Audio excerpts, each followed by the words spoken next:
تحریک انصاف کے خلاف foreign funding case میں 7 سال کے طویل انتظار کے بعد الیکشن کمیشن کی اسکروٹنی کمیٹی کی جاری کردہ رپورٹ میں 8 والیوم خفیہ رکھے جانے پر ناقدین سوال اٹھا رہے ہیں کہ خفیہ معلومات کی چھان بین کے لیے بنائی گئی کمیٹی کی تحقیقات کو آخر کس قانون اور ضابطے کے تحت چھپایا جا رہا ہے۔ آخر الیکشن کمیشن تحریک انصاف کا مطالبہ تسلیم کرتے ہوئے 8 والیوم کیوں چھپا رہا ہے؟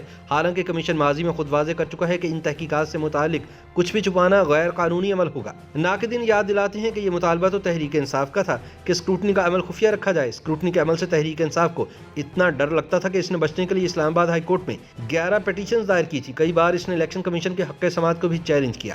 الیکشن کمیشن نے 3-4 بار نہیں بلکہ 24 مرتبہ تحریک انصاف کو تحریری طور پر حکم دیا کہ اپنے تمام اکاؤنٹس کی تفصیلات فراہم کرے، لیکن تحریک انصاف نے ایسا نہیں کیا اور اپنے اکاؤنٹس چھپائے رکھے۔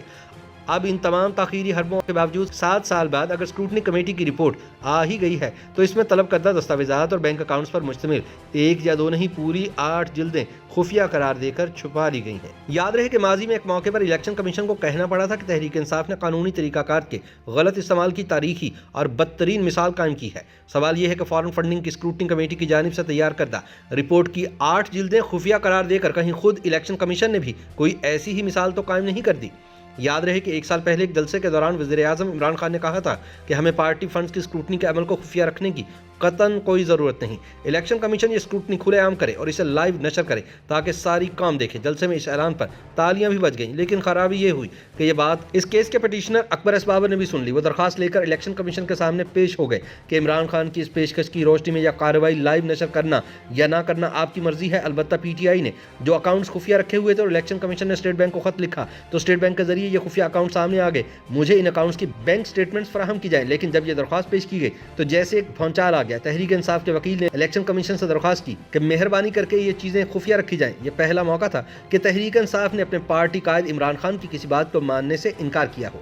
ناقدین کہتے ہیں کہ خدا کر کے الیکشن کمیشن نے اگر اسکروٹنی مکمل کر ہی لی ہے تو اس کی 8 جلدیں کلاسیفائڈ یعنی خفیہ قرار دینا ایسی چیز نہیں جس پر سوالات نہ اٹھیں۔ یہ ایک مقدمہ ہے جس میں اکبر ایس بابر مدعی ہیں۔ ان کا کہنا ہے کہ تحقیقات کی روشنی میں جو شواہد سامنے آتے ہیں انہیں مدعی سے کیسے خفیہ رکھا جا سکتا ہے۔ قانونی طور پر اکبر ایس بابر اس وقت بھی تحریک انصاف کا رکن ہے۔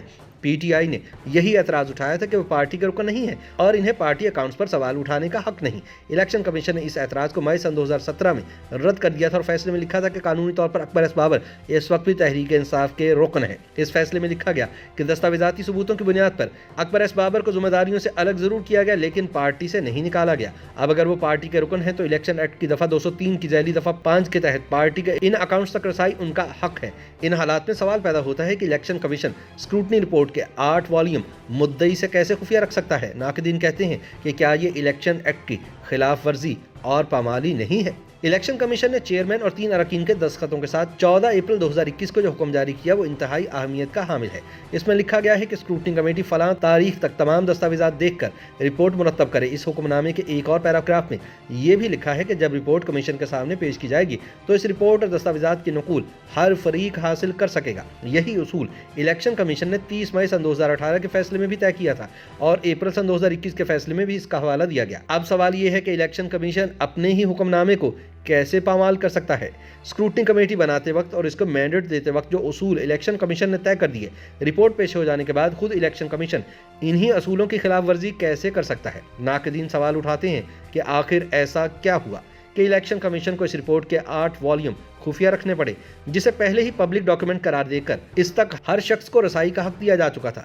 یہ کایا پلٹ کیسے ہوئی اور کن اعلیٰ اصولوں کی بنیاد پر ہوئی؟ یہ اتفاق سمجھا جائے یا حسن اتفاق قرار دیا جائے؟ ناقدین کے خیال میں الیکشن کمیشن کو اپنی ساکھ برقرار رکھنے کے لیے کلاسیفائڈ یعنی خفیہ قرار دیے گئے 8 والیوم فوری پبلک کرنے چاہیے۔ YouTube پر گوگلی نیوز دیکھنے کے لیے youtube.com کی سرچ بار میں googly news T V type کریں۔ گوگلی نیوز کے پیج پر سرخ رنگ کے سبسکرپشن والے بٹن پر کلک کرنا نہ بھولیے۔ YouTube پیج پر اپلوڈ ہونے والی ویڈیوز سے باخبر رہنے کے لیے بیل آئیکن پر کلک کیجیے۔ آپ کو ہر نئی ویڈیو کے بارے میں نوٹیفیکیشن موصول ہو جائے گا۔